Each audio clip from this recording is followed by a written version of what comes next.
Hi hello నమస్కారం అండి. నా పేరు గీత. నేను కొత్తగా యూట్యూబ్ ఛానల్ ఓపెన్ చేస్తున్నాను. నేను చేసే వీడియోస్ మీకు నచ్చినట్లయితే ప్లీజ్ లైక్ చేయండి, షేర్ చేయండి, అలాగే సబ్స్క్రైబ్ చేసుకోండి. నేను ఈరోజు మంగళూరు బన్స్ చేసేది ఎట్లా అని చూపిస్తున్నాను. మంగళూరు బన్స్ చేసేదానికి 2 అరటిపండు తీసుకున్నాను. అరటిపండు బాగా మాగిండేటివి, అలాగే పెద్ద అరటిపండే తీసుకోవాలి. మీరు పెద్ద అరటిపండు అయితే బాగా వస్తాయి, అలాగే టేస్ట్ కూడా బాగుంటుంది. అరటిపండు అలాగే 1 కప్పు చక్కెర తీసుకున్నాను. స్వీట్ ఎక్కువ తినే వాళ్ళైతే 1 కప్పు నుంచి 1.5 కప్పు వరకు చక్కెర తీసుకోవచ్చు. నేను 1 కప్పు తీసుకున్నాను అంతే. అరటిపండు అలాగే చక్కెరని మిక్సీలోకి వేసుకొని బాగా నున్నగా పేస్ట్ చేసుకోవాలి.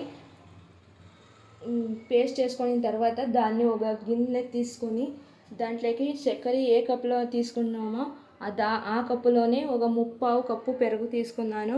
అలాగే 2 స్పూన్లు జీలకర్ర, కావాలంటే మీరు సోడా కూడా వేసుకోవచ్చు, ఒక 1/2 టీ స్పూన్ వరకు. నేను వేసింది లేదు. అలాగే 2 అరటిపండు, 1/3 కప్పు పెరుగు, 1 కప్పు చక్కెరకి 3 కప్పు మైదా పిండి పట్టింది. నాకు చపాతీ పిండి ఎలా కలుపుకుంటామో అలాగే కలుపుకోవాలి. నీళ్ళు వేయకూడదు, అలాగే కలుపుకోవాలి. కలుపుకొని తర్వాత దానిపైన ఒక 2 స్పూన్లు నూనె వేసి ఒక ప్లేట్ మూసేసి 7 to 8 hours నానబెట్టాలి. నేను పొద్దున కలిపెట్టి సంతకాడ చేస్తున్నాను. నానబెట్టిన తర్వాత పిండిన చపాతీ తిక్కేదానికి ఎంత పిండి తీసుకుంటామో ఆ సైజులోనే తీసుకోవాలి. ఆ సైజులోనే తీసుకొని చూడండి, నేను వీడియోలో చూపిస్తున్నాను. అంత దప్పం ఉండాలి. తిక్కొని తర్వాత ఒక సైడ్ నూనె పెట్టుకొని కాయిన నూనెలోకి తిక్కిన బన్స్ ఒకటొకటే వేసుకోవాలి.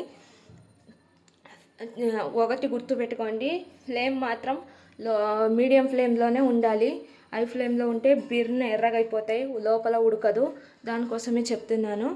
అలాగే కింద పైన 2 సైడు ఇట్లా నూనె వేసుకొని కాల్చుకోవాలి. చూడండి, చూపిస్తున్నాను. ఇలాగే నూనె వేసుకుంటానే ఉండాలి. కాల్చుకొని తర్వాత చూడండి ఎంత బాగా ఎర్రగా వచ్చిందో. మీరు కూడా ఒకసారి ట్రై చేయండి. అలాగే కాల్చిన తర్వాత ఒక ప్లేట్లోకి సర్వ్ చేసి చూపిస్తున్నాను. చూడండి ఎంత స్పాంజీగా ఉందో. ప్లీజ్ ఈ వీడియో నచ్చితే లైక్ చేయండి, షేర్ చేయండి, సబ్స్క్రైబ్ చేసుకోండి. Bye bye.